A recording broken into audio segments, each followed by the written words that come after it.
Hi, today I'm going to read a story by a very famous author you may have heard of called Dr Seuss. He's written lots and lots of stories like The Cat in the Hat and The Grinch Who Stole Christmas. But this story is one of my very favourite, and my brooch today gives you a clue about what it's about. It's about an elephant called Horton. And here it is, Horton Hatches the Egg. This copy of the book I bought in America when I visited the place Dr Seuss lived a lot of his life, San Diego in California. You can see its price in dollars. Here we go. Sighed Maisie, a lazy bird hatching an egg. I'm tired and I'm bored and I've kinks in my leg from just sitting here day after day. It's work. How I hate it. I'd much rather play. I'd take a vacation, fly off for a rest, if I could find someone to stay on my nest. If I could find someone, I'd fly away free. Then Horton the elephant passed by her tree. Hello, called the lazy bird, smiling her best. You've nothing to do, and I do need a rest. Would you like to sit on the egg in my nest? The elephant laughed. Why, of all silly things, I haven't feathers and I haven't wings. Me on your egg? Why, that doesn't make sense. Your egg is so small and I am immense. Tut, tut, muttered Maisie. I know you're not small, but I'm sure you can do it. No trouble at all. Just sit on it softly. You're gentle and kind. Come, be a good fellow. I know you won't mind. I can't, said the elephant. Please, begged the bird. I won't be gone long, sir. I give you my word. I'll hurry right back. Why, I'll never be missed. Very well, said the elephant, since you insist. You want a vacation. Go fly off and take it. I'll sit on your egg and I'll try not to break it. I'll stay and be faithful. I mean what I say. Toodaloo, sang out Maisie and fluttered away. The first thing to do, murmured Horton. Let's see. The first thing to do is to prop up this tree and make it much stronger. That has to be done. Before I get on it, I must weigh a ton. Then carefully, tenderly, gently he crept up the trunk to the nest where the little egg slept. Then Horton the elephant smiled. There, that's that. And he sat, and he sat, and he sat, and he sat. And he sat all that day, and he kept the egg warm. And he sat all that night through a terrible storm. It poured and it lightened, it thundered, it rumbled. This isn't much fun, the poor elephant grumbled. I wish he'd come back, 'cause I'm cold and I'm wet. Oh, I hope that Maisie bird doesn't forget. But Maisie, by this time, was far beyond reach, enjoying the sunshine way off in Palm Beach and having such fun, such a wonderful rest, decided she'd never go back to her nest. So Horton kept sitting there day after day, and soon it was autumn. The leaves blew away. And then came the winter, the snow and the sleet, and icicles hung from his trunk and his feet. But Horton kept sitting and said with a sneeze, I'll stay on this egg and I won't let it freeze. I meant what I said and I said what I meant. An elephant's faithful 100%. So poor Horton sat there the whole winter through. And then came the springtime, with troubles anew.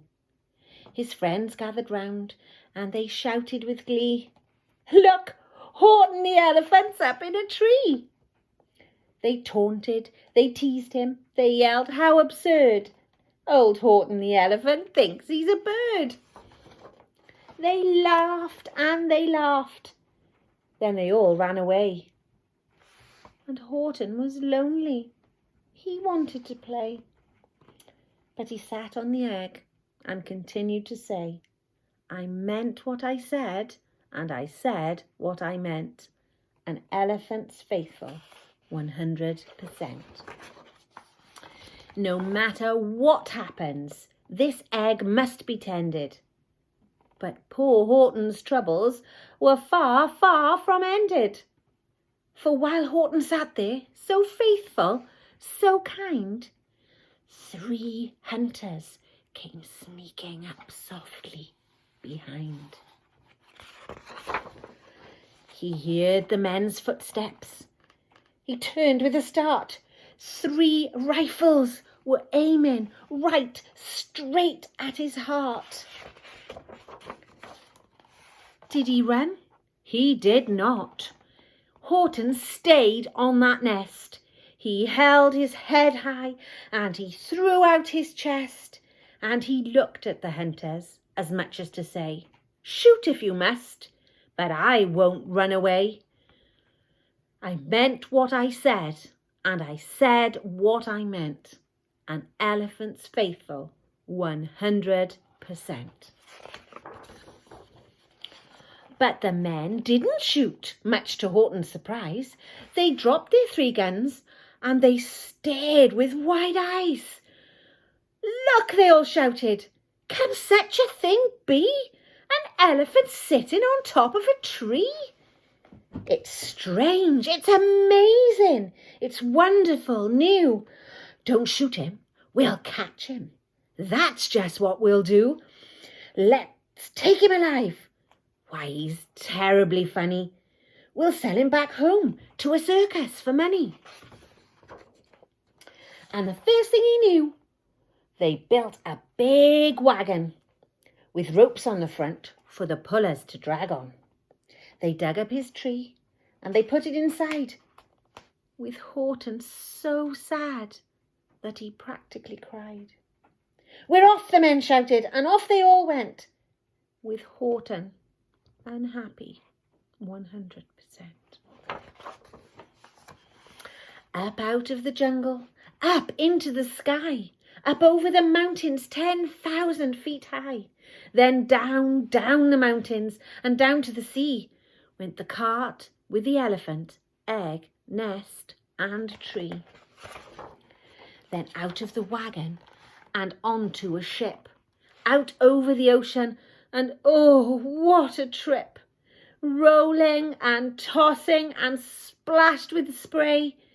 And Horton said day after day after day, "I meant what I said, and I said what I meant.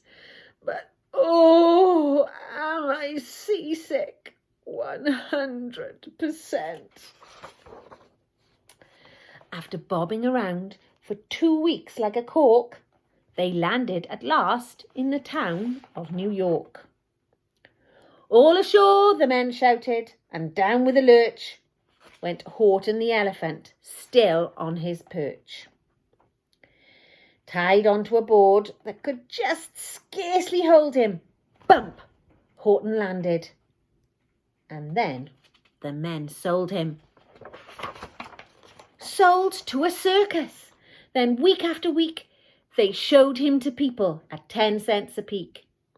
They took him to Boston, to Kalamazoo, Chicago, Weehawken, and Washington too, to Dayton, Ohio, St. Paul, Minnesota, to Wichita, Kansas, to Drake, North Dakota, and everywhere thousands of folks flocked to see and laugh at the elephant up in a tree.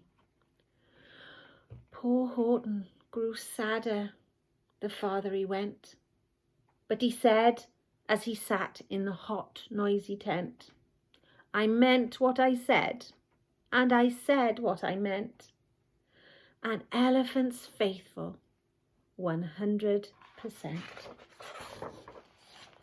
Then, one day, the circus show happened to reach a town way down south, not too far from Palm Beach.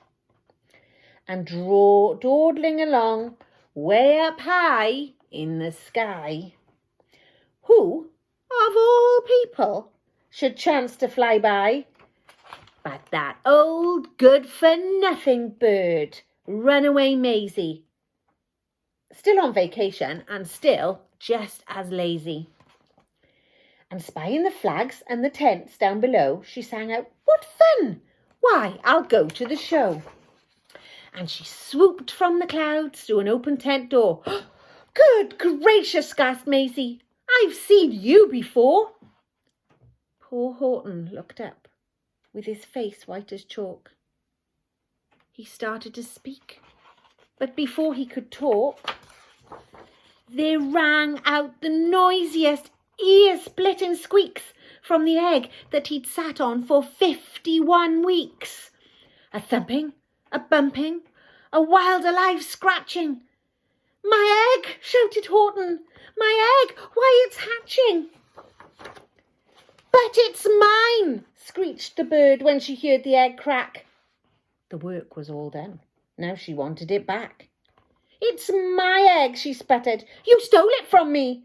Get off of my nest and get out of my tree." Poor Horton backed down with a sad, heavy heart. But at that very instant, the egg burst apart, and out of the pieces of red and white shell from the egg that he'd sat on so long and so well, Horton the elephant saw something whiz. It had ears and a tail and a trunk just like his. And the people came shouting, "What's all this about?" They looked, and they stared with their eyes popping out. Then they cheered and they cheered and they cheered more and more. They'd never seen anything like it before. "My goodness, my gracious," they shouted, "my word! It's something brand new. It's an elephant bird. And it should be. It should be. It should be like that, because Horton was faithful. He sat and he sat. He meant what he said, and he said what he meant.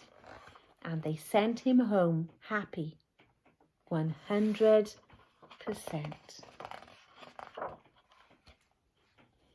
The end. I hope you liked that story. I was very glad that Horton got to keep the baby in the egg and not Maisie the lazy bird. See you all again soon. Bye.